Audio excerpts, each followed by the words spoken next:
एक समय की बात है, एक कबूतर था जो पेड़ पर एक घोंसले में रहता था। वो पेड़ एक घर की रसोई के बहुत पास था।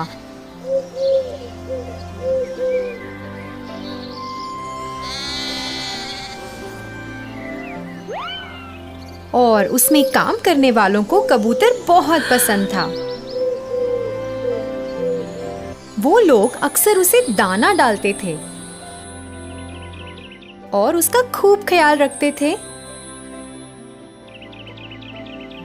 कबूतर अपनी जिंदगी से खुश था और उसे अपने घर से बहुत प्यार था।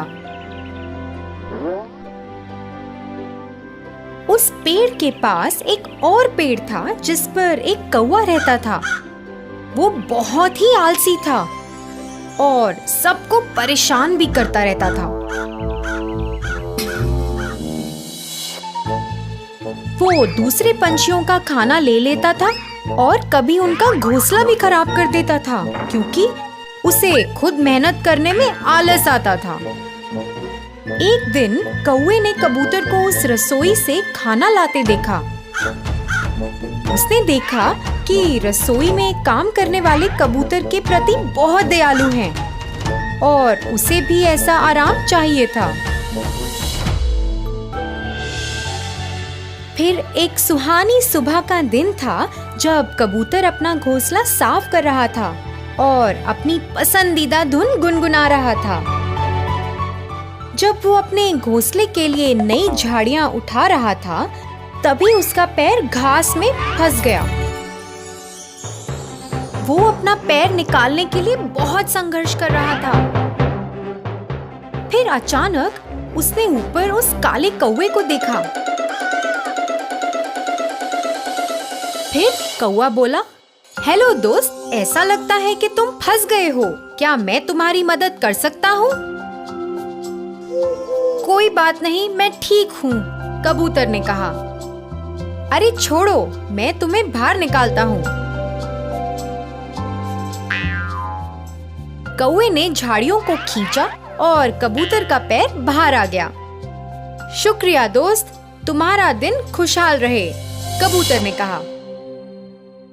फिर जैसे ही कबूतर उड़ने लगा, कौवे ने उसे रोका।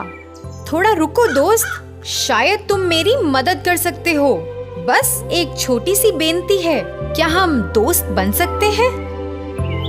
फिर कबूतर बोला, हाँ, हम शायद दोस्त बन सकते हैं।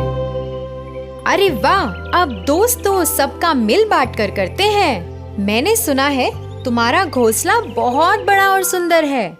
चलो वहाँ चलते हैं, कौवा बोला। कबूतर थोड़ा हिचकिचाया मगर मान गया। दोनों उड़ चले। जब कौवे ने घोंसला देखा, वो बहुत खुश हुआ। कौवे को उस घोंसले में बहुत आराम मिला और उसने पूरा लुत्फ उठाने का सोचा। कबूतर ने उसे वहाँ रहने को और साथ में समय बिताने को कहा, जिससे वो खेलकूद और लोगों के बारे में गपशप कर सकें। पर जब खाने का समय हो गया, कौवे को अपने लिए खाने की तलाश करनी थी और अपना ध्यान रखना था। कुछ दिन बाद कौवा बहुत ही परेशान हो गया।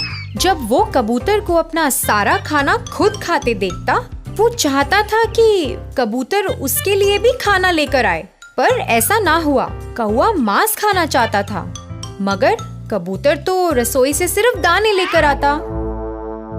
कौवे से इंतजार नहीं हुआ और उसने तय किया कि वो खुद रसोई में खाना लाने जाएगा। एक दोपहर वो चिमनी से नीचे रसोई में गया। उसे मच्छी बनने की खुशबू आई और वो रुक ना पाया। उसने थोड़ा सा चखा और फिर थोड़ा और। फिर वो लालची हो गया और सारी मछली खाना चाहता था। इसी दौरान वो थाली जमीन पर गिर गई। घर के लोगों ने आवाज सुनी और भागते हुए रसोई में आ गए। कौवा थर थर कांपने लगा और भागने की कोशिश करने लगा, मगर बहुत देर हो चुकी थी। एक आदमी ने उसे पकड़ लिया और दूसरे ने कटोरे से कौवे के सर पे मारा।